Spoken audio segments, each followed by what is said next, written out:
Հայկական սեկտորը ռուս-հայկական համալսարանում իրոք կայացել է։ Եթե մենք մի քանի տարի առաջ նոր սկսում էինք, նոր մտնում էինք դաշտ, հայկական բուհերի հետ շատ դժվար էր մրցակցային պայքարին դիմանալ, հիմա լիովին մենք, այսպես ասած, պատրաստ ենք այդ շուկայում, ճակերտավոր կրթական շուկայում հանդես գալ ու ասեմ ձեզ հոյակապ հայկական սեկտորը ձևավորվում մեր մոտ ոչ միայն լրագրություն մասնագիտությամբ, այլ մասնագիտություններով ու ճյուղերով նույնպես, որպես պատասխանատու ասեմ, նախկինում մենք մտածում ենք, որ մեր մայր բուհի կողքը եւ այլ լուրջ լրագրության ֆակուլտետներ ունեցող բուհերի կողքը ռուս-հայկական համալսարանը պետք է գտներ այնպիսի մի հատված նիշա, ինչպես ասում են ռուսերենում, որտեղ մենք կունենենք որոշակի մրցակցային առավելություն, այսինքն այդ առավելությունը դարձավ հենց խորքային լեզուների իմացությունը ու թիվ մեկը խորքային ռուսերեն ու անգլերեն իմացությունը։ Մեր հայկական սեկտորի առանձնահատկությունը այն է, որ հայկական դպրոցի շրջանավարտը, որը ստաբիլ ռուսերեն լեզվի իմացությամբ ընդունվում է մեր մոտ, ավարտելուց լիովին որպես լեզվակիր տիրապետում է ռուսաց լեզվին, պատրաստում է նյութերը համ ռուսերեն, համ հայերեն միաժամանակ, ու այդ նյութերը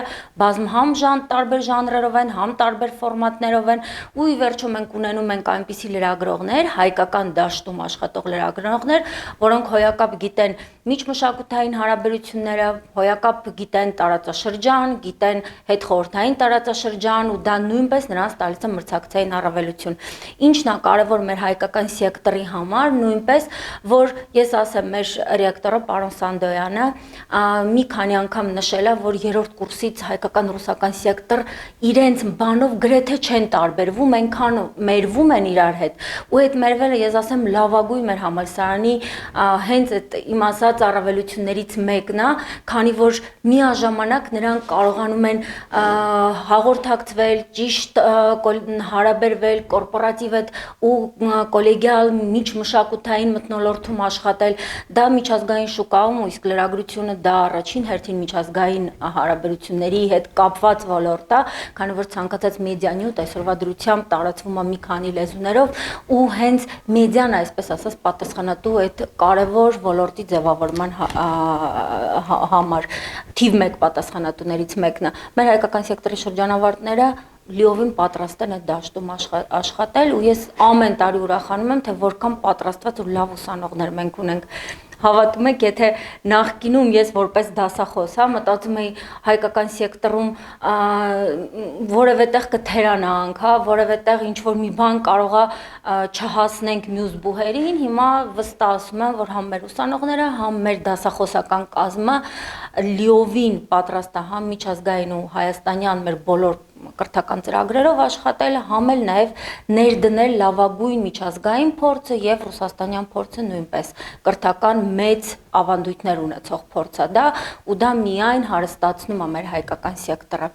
Ինչ վերաբերվում է մեր հայկական սեկտորի ուսանողական կյանքին, ընդհանրապես դա չի տարբերվում որևէ կերպ ռուսական սեկտորի կյանքից, այսինքն նույն ձևի համ մշակութային միջոցառումները, համ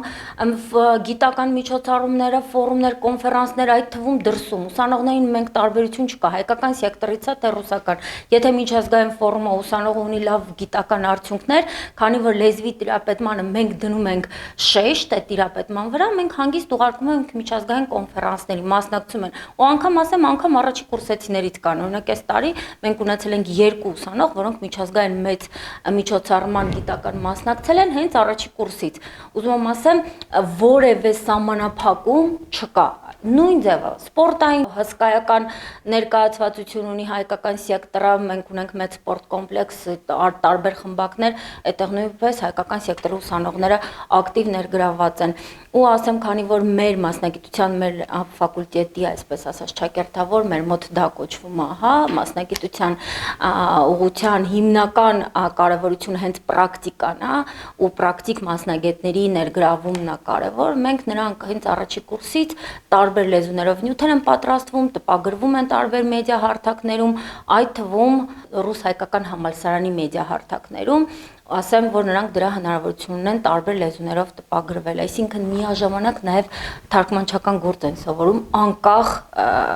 ամեն ինչից ու դա նույնպես առավելություն է տալիս հետագայում աշխատաշուկայում իրենց արժանի տեղը գտնելու։ Ես ուրախանում եմ միակ այն պատճառով, որ առաջին հերթին գիտեն, որ կա հայկական բաժանմունք, հա, հայկական սեկտոր, ուրախանում եմ նրա համար, որ ուսանողները անգամ սոցմեդիաներում ինձ գրում են աբիտուրիենտները, հա, դիմորդները գրում են, որ ինչ հավես ուրախ է անցնում ձեր մոտ ուսուցումը, քանի որ իրոք ունենք մեծ, համ ասում եմ, մշակութային, համ գիտական, համ սպորտային միջոցառումներ, ամբողջը ընդհանրապես շատ հետաքրքիր միջոցառումներ կազմակերպում ուսանողների սիրած ոլորտ սկսած բլոգինգից վերջացրած travel ժուրնալիստիկայով, այսինքն Հայաստանի, Ռուսաստանի եւ այլ մշակութային արժեքների հետ կապված, հա, ու այդ հենց միջմշակութային առանձնահատկությունը սկսում է ձգել ուսանողին դեպի ռուս-հայկական համալսարան։ Ես հուսամ այս տարի մեր դիմորդները կընտրեն մեր համալսարանը ու կընտրեն մեր մասնագիտությունը, չնայած այն բանի, որ մեր մասնագիտությունը տվյալ ժամանակահատվածում, հա, 21-րդ դարի այս բարդ տուրբուլենտային շրջանում ապրում է որոշակի ճգնաժամ, հա, լսարանի տեսանկյունից սկսած, այսպես ասած, անվստահության մթնոլորտում, որոշակի բացասական վերաբերմունքով մասնագիտության կրողների հանդեպ, որոնք հանդես են գալիս տարբեր, հա, հարթակներում եւ հասարակության տարբեր շերտերի մոտ այ հայտ է գալիս, ի վերջո մեկ ընտրություն կանեն ու քանի որ հասկանում են, որ մեդիան այսօրվա դրությամբ թվային դարաշրջանում թիվ 1, այսպես ասած, ակտորներից մեկն է, որ ձևավորվում է օրակարգ, ու այդ օրակարգ ձևավորողները իրականում այսօրվա դրությամբ ոչ թե պաթոսային ձևով, այլ իրականում 4-րդ ուժ են իրանից ներկայացնում, հա, 4-րդ իշխանություն են իրանցից ներկայացնում, իսկ 4-րդ իշխանություն ունենալը ցանկացած առաջադեմ դեմոկրատ զարգացող երկրի համար շատ կարևոր է, քանի որ հենց այդ հանրային պատասխանատվությունը, հանրային վերահսկողություն իրականացնելու գլխավոր, այսպես ասած, գործոնն է։